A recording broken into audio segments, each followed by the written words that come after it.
Hey, good afternoon, LinkedIn. Dave Wilson of Results Staffing and Social Media. Hey, listen, today's subject, I love doing this subject. I usually do it at night, but your exit interviews and about non-competes. So a lot of people won't comment on this, but I love talking about this because I'm actually going to do my exit interview from prior. So talk to everybody right after this.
I have to get used to that. Look at that.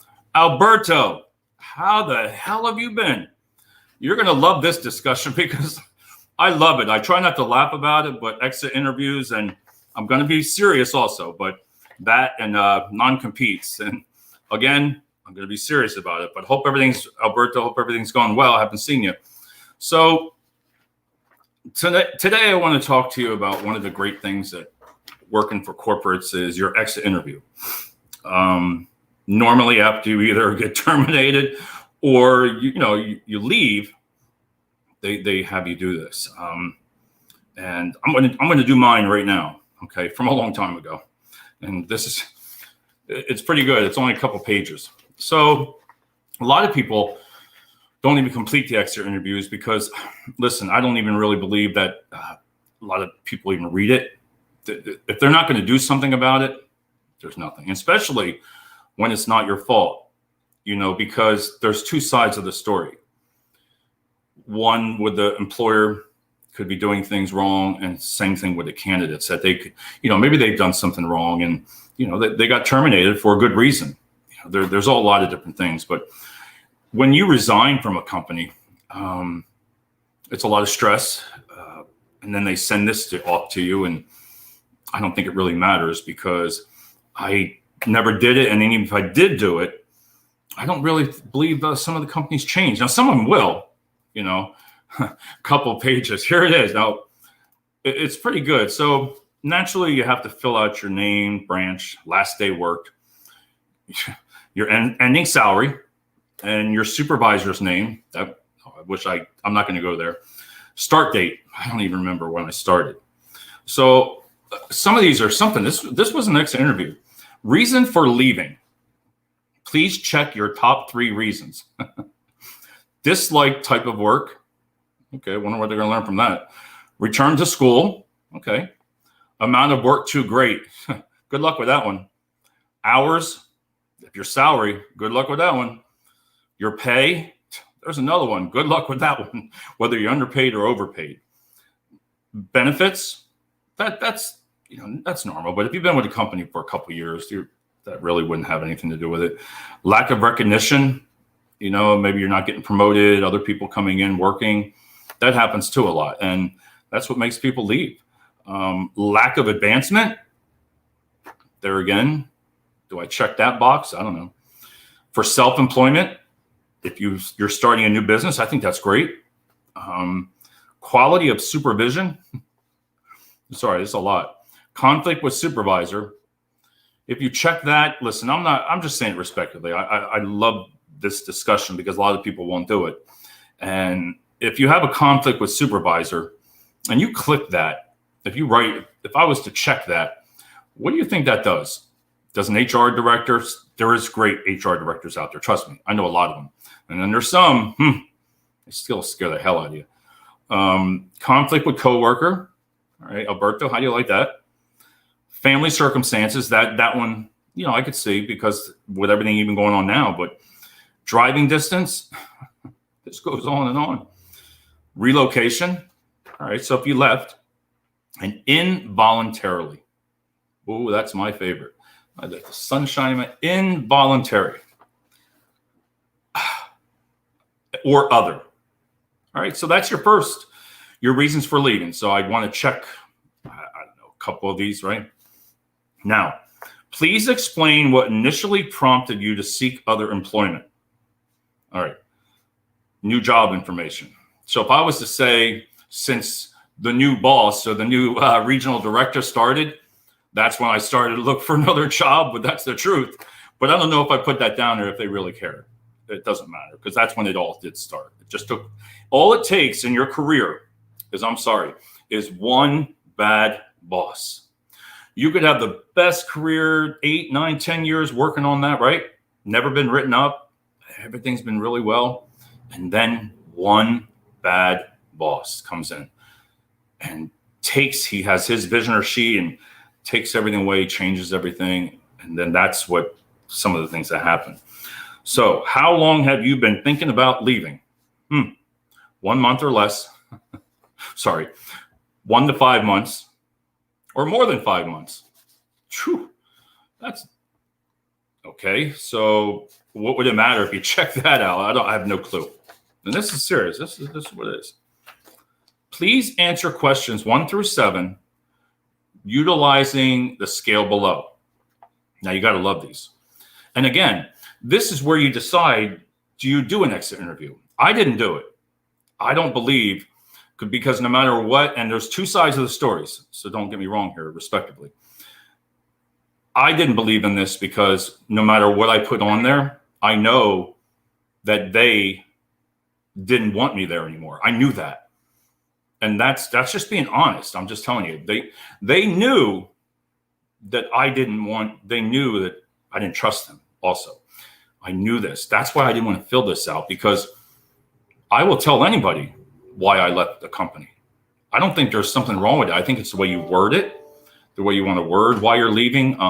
If it's not your fault and you feel strong about that, I wouldn't advise going into an interview and really come and saying, complaining about the place. But there's nothing wrong with that, because here, in regards to your supervisor, demonstrated fair and impartial treatment.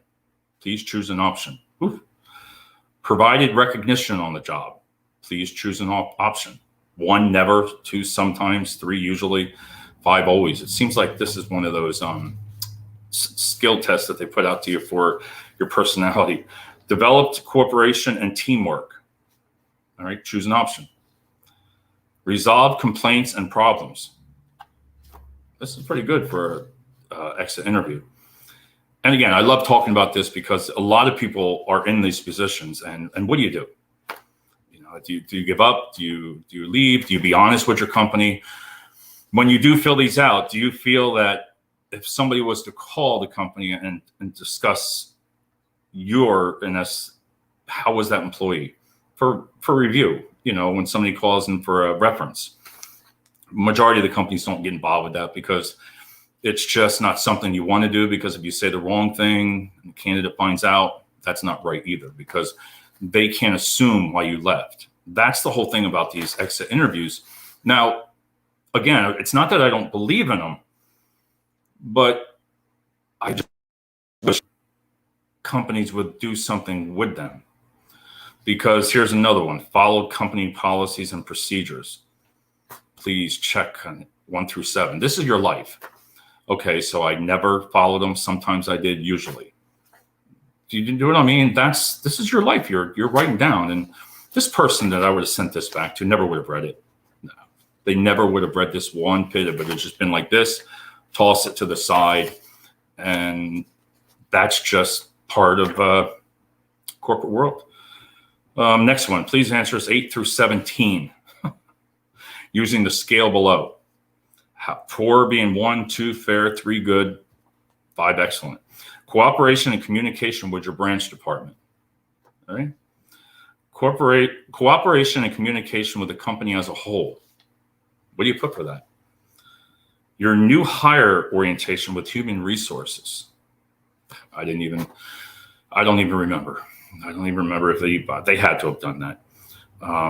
Your new hire orientation in the branch and the department. Again, these are things that I don't really believe that are necessary on an exit interview. Your branch on the job training. What's its sense here to be negative on it? Why would I be negative? Why would you want to be negative on something like this? What do you feel that would happen? What do you feel that would change the situation if you were to fill this out? Training courses taken through learning and development. I mean, please choose an option. Your base salary, choose an option. Your benefit package, choose an option. This is what I mean. It goes on and on.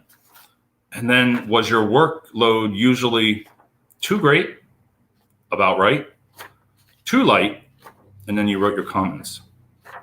Come on. How would you answer that? Your work was too great, about right, or too light?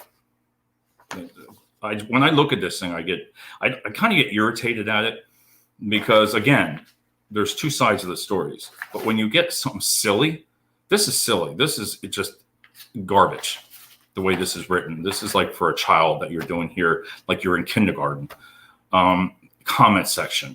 What did you like most about your job or the company? I'm really going to answer that one.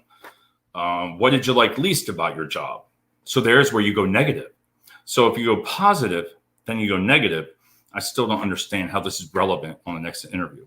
It's all going to be negative anyway, because majority of people that leave they don't want to get involved with this. There's no sense of putting negative things on here, because you're looking at your next opportunity, like with your next employer. I wouldn't answer this garbage. This is garbage. To me, it's just, what the hell? What did you like least about your job or the company? You really want me to tell you? What would that do? If you were an HR director and you actually were a good HR director, because there is good ones. Again, HR is awesome. They scare the hell out of you. It's never how you doing. Come on in. Orientations are great, but you never called into HR without a reason. So that's a good thing. I don't care what age you are, because it still scares the hell out of you. What improvements could we have made that may have resulted in you not choosing to leave? There's so much that I could have said, but I didn't. Why? Would it matter? Would it? Because the HR directors that I've had didn't like you. They didn't care. They were playing the corporate role. They don't want you. Manage them out. Have you ever heard of that word? This is where I get irritated. Manage them out. First time I heard that. New boss, just manage them out. You gotta be kidding me. What's that mean? Person's been there 10, 15 years. Manage them out. Give them too much work, they'll quit. That's what I went through. That went against every single part of my, because you want the person to quit, resign, then confront the issue. That's where you get pissed off, because you know that you don't like the person. So you come friggin' into an office. You come in as a new manager and you walk in this place and you got all these friggin' dreams that you're going to just change your world when there's nothing wrong, right? Manage them out. I'll help you do it. They were the words. I'll help you do it. What the hell? What do you mean you'll help me do it? That's just total culture of a company that I want no parts with ever again. Ever again would I work for a company like that if I ever heard those words. Again, I'm going to say this. Listen, and some people, I know they're not going to respond to this, and you can tell I'm irritated about it, because manage them out. I've heard that so many times. And you call them in that room and they're upset, and you're telling them, hey, you put them on a, what is that, POP or something, like whatever you call it. I forget the words of it. That there scares the living hell out of somebody, but it also can help too. If you have a really good manager and they tell you the truth, what you need to work on, that's all it's about. It's not to get to this point. You don't need to get to this point. To answer what? My career or your career comes down to all these pages of nonsense? You tell me what's right, what's wrong. If you could change one thing about the company, what would it be? Seriously? Where do I answer that? How do I answer that? How would you answer it?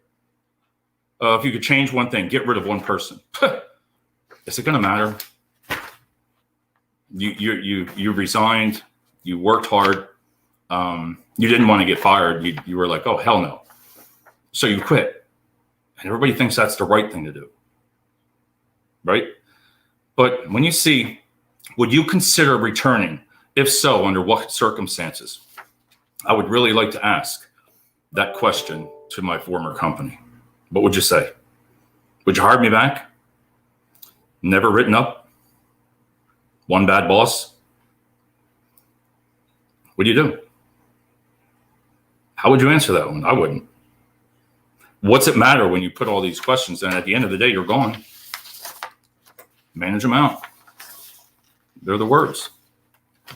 And I just get so irritated about it because if you have good quality workers and you really, if they get to that point and you've done nothing about it, you'll usually see somebody that's not happy where they're working. They'll get quiet. They'll do just the amount of workload to walk in quiet. They don't talk at meetings. Now, for the manager that just took over, he's happy with that. He or she, they're happy because it's getting them. It's getting to them. But they don't realize what it does to the candidate or employee. Again, 10 years, and you got to worry about when one person comes in that now your career is gone. All those years you've worked gone because of one person. I know it happens, and it happens to a lot of people that it shouldn't get to that point, because as a leader, I don't believe that you should manage them out. I believe you should do the opposite, manage them in. Show the employee what they're doing wrong and where they can improve, and truly mean it. Don't just do this to get them to not be able to complete it, because I always will say, if that person's not producing or they're not doing their job, you need to set a procedure up. You have to go through those steps, the verbal, a written, a PIP, I think it was PIP, final warning. Not just, and this is a hard conversation, not just, let's call this employee in, and all of a sudden you walk in and you see your HR director, or you close the door. You close that door, you pretty much know what's going on. I'm sorry, I'm just saying the truth. They're not pulling you in there and to say you're doing a great job. When you walk in, you see other people sitting there, you might as well just keep quiet, because it doesn't matter what you're going to say. The outcome's the same. That's the truth. You're going to sit there and you say, well, no matter what I say, that hiring manager, that person on the phone, that HR director that you trusted for many years, that was a good friend, kind of, you only called for advice. And then when they flip on you, that's the corporate way, some of them. That's just honest how it works. Then you really see the side of that HR director. It's like, wait a minute here. This isn't right. What's just happened here? And it happens a lot right now. And again, I'm not saying this out of respectively, what can happen to someone. And then what you're doing to that person right there. If that person has 8 to 10 years, 5 years, and it's never been written up, never, you've never had to counsel that person, and you pull them in because it's at will, right? At will. You don't have to give a reason. That doesn't fly. That's where, in hindsight, when you get let go or when you resign, there's a lot of anger. There's a lot of, hey, listen, there's a lot of things going on through your mind, your family, your benefits. What did I do wrong? Your stomach drops, you can't sleep, and you wonder why they did this. And then when somebody sends you a silly questionnaire like this, why do you want to fill it out? Again, as a leader and as a manager, you need to follow the rules. Follow the process. If that HR director is not fair to you, which majority of them are, I'm not saying, because that's a hard job. HR is a hard job. I don't think I could ever want to work in HR, because HR should be right in the middle. They are there for you. They're not just there for their company. They're there for you. So if you have problems, go to the HR director. If you're nervous about a new boss coming in, before it gets to all this, right? Talk to him. Open up the doors. Tell the HR director what's going on. Let them go ahead and say, like, you know what? Let me check into it. You'd be surprised how that could stop. That might stop you right there and solve the problems. Looking in hindsight, as a manager, you never want to be let go. They'll call it something, and you want to get into that tit for tat, and it takes a while to get over that, because you don't know what you did. So again, you take a person, never written them up. You want to manage them out, pull them in, let them go. That's the way it is. Or, you can resign. And that brings me into the next thing, is with the non-competes. Non-competes, when you go through it, it should be explained to you more in the hiring process. Because if you've started out, let's just say at a recruiter, right? As you start out a recruiter, a lot of recruiters don't even know that they signed it, right? What it even means. So I think a company should actually go over that, because I personally didn't even know I signed one. I swear, you don't remember those things, because if you were at a different level and you worked your way up, normally they should be taking new non-compete each time you go up to a higher level. That would be a correct way to do it, because that one non-compete when you first start, and then 10 years down the road, you've had 4 different positions, worked your way up, right? And then you resign because, again, 2 sides of the story. But if it is against yourself and you really feel confident, like, I did nothing wrong, and then they tell you you cannot work in this industry again for a year, for 1 solid year. I went through it. I don't really believe in non-competes unless I think you should be in above 200,000 salary range. Then maybe, because there is reasons for non-compete. Listen, I mean, people, like I said, that the skill set that they can take with them, I understand it totally. I don't blame them. You have to have something to protect your company. But when you're looking at like about 100,000 or less, there's a little bit of difference. You shouldn't have to take their life away because you don't know what you're going to say. You can't. I'll tell you what, when you read one of those things, they're the most idiotic things that you can imagine. You can't say things bad about your company for a year. Well, I can say it now if I want to say something negative, but I don't. It's not worth it. You learn when you go through something like through all this with your exit interviews and all your non-compete, your family, all those feelings, all because of one person. It's not fair, because if you're let go or furloughed or even furloughed and you're not coming back, I'm sorry, that non-compete is broken to me. So I did the most common thing. I went out. Oh my God, I'll tell you what, you go out and you hire an attorney. You have to protect yourself.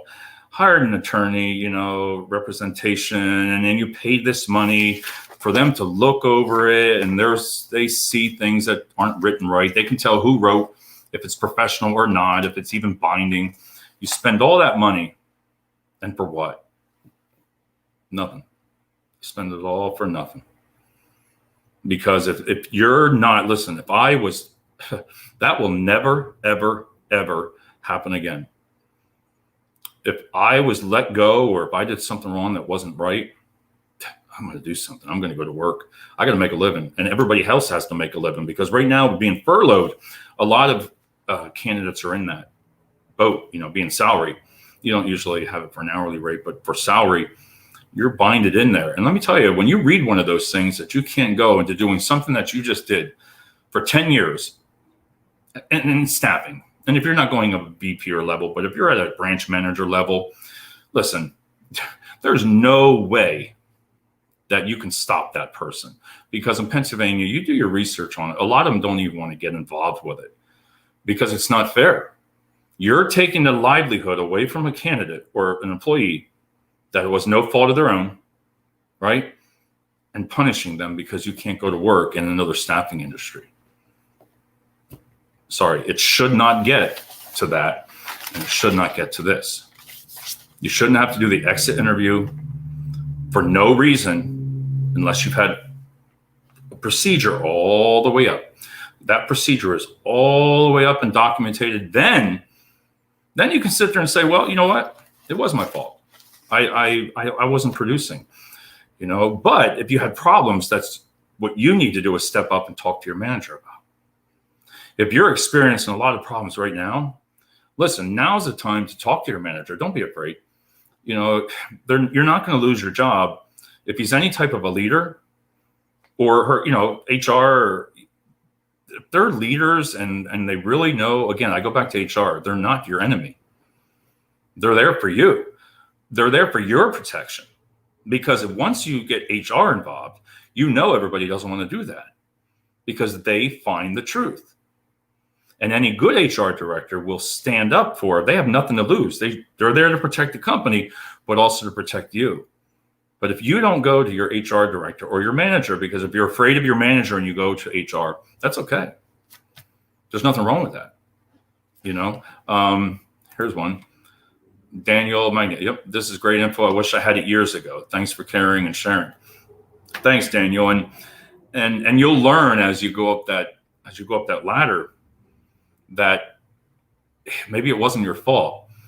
And you learn, being young, you learn about that real quick, because you don't want this to happen. And I only have this discussion. Listen, I know I was joking in the beginning, and talking about these things, but these are the issues that you should not have. You should only be terminated or end of time if you've done something wrong, if you've gone against the company. Something major, yes, totally agree. If it's something really that they shouldn't have done, an employee, you have every right. There's some things that you can terminate people on, and they know they're guilty of it. So you don't have that. If you know you did something wrong, right? You really know you did something really wrong. You got caught. That's where your integrity, your honesty needs just to come out, because it's going to come out. But if you're wrong, if you know you're right and you did nothing, you've gone to that HR director, you've been honest with the company, right? You've gone to that HR director and you've said what you had to say. You've gone to your supervisor and say what you had to say. I'm going to say it one more time. As leaders, it's not whether you like the candidate or employee. You have to take all that away. You might not like a certain employee, but you can't, and you might like this person. And a lot of it happens. We know it. You have to treat them the same way. They might be a negative person, right? You might say, oh, they talk too much, or they don't pay attention or anything like that. That's your fault. If you haven't corrected that, that's your fault. Nobody else owes you anything, but if you have sat with them and pull them in, talk to them, you don't have to just pull somebody in an office to have a discussion, because that really makes the candidate, really makes them upset. When you close that door and right outside, all your employees, they know. Majority of your employees know before you. Come on, you walk in on a Friday. That's the most craziest thing I've ever done or heard. Let them go on a Friday. Come on, seriously? It shouldn't be chosen on a day, because you got to get everything prepared to let this employee go that's never had nothing go wrong. And you just pull them in one day and just get rid of them and never talk to them. As a boss, supervisor, manager, just think of it that way. If you have problems, if you really need help, if I was to do, in hindsight, what would I have done different? I said, what would I have done different? And there's nothing I did, but I've done different. You're honest, tell the truth. Your integrity, everything, just tell the truth. Why? But you'll always see some of top management when it comes down to they like you or you think they do. They pump you up, they help you. But when it comes down to where they have to choose and their higher ups are telling you to end this person, they'll go after you. They'll switch. Like I had a really good HR director. Years. Highly respected. Never say anything negative. Always there helping me. Always helping me with problems. Other candidates gave me the best advice. But when you go through something and then you see that person switch like that to get you to this, that's where it's wrong. And I'll never forget it. I never want that to happen to myself again or to another employee. So the ones that work for us would never, ever happen. You just can't treat people that way. Because it's your company's name that person's going after that's got to go home to tell his wife or husband, you don't know why you got terminated. And then you got to look up at this friggin' non-compete? Come on. I would have started to work in my same field, which I did. I opened Results Staffing. I knew 1,000% that I was correct, that I was right. Nobody can tell me everything different because I know if I did something wrong, I'd admit it. But when you get let go or you resign for no reason, that's what you have to look at. Don't go through all of it. So on that note, again, exit interviews. I don't want to tell you what to do. I personally wouldn't do them, me, in the level of mention, because I believe that just went from there. It got attached to a file and it sat. So when a company calls for a reference or something, they're not going to look this up. They can only be like, oh yeah, call this 1-800 number and they're going to verify their employment, but they're never going to give you a good review, especially when I looked at that last one. Would you consider, would you go back? And if so, what would have to change? I don't know what to say on that. So, but on a closing note, please, you're having issues, go to your supervisor, go to your manager, and last thing is go to your HR director, because the human resources department is there for you. They're not there just sitting in an office over in there. They don't want you to come in that office. They shouldn't. They want to be able to come out and just talk to you. They want to be able to come out and make sure everything's running. They want to come out and say, hey, how's your day going, Dave? Or Bob, Cindy, you know what? They need to be out on that floor more than what they are in the office, because HR directors, I've said it, and I've got one more minute here. HR directors are so bogged down with everything else, they don't have time. It's a fact. They don't have time. When you got 200 employees, and if you don't know who the HR director is only by name, or 3 people, and you've never been introduced, then that's where the disconnect is. So, but HR is bogged down. They're bogged down. They don't have time. Only the time they have is when they have to be called in. They have to let somebody go, or for some reason. So, on that note, it's been 30 minutes. I will talk to everybody soon, and have a great night.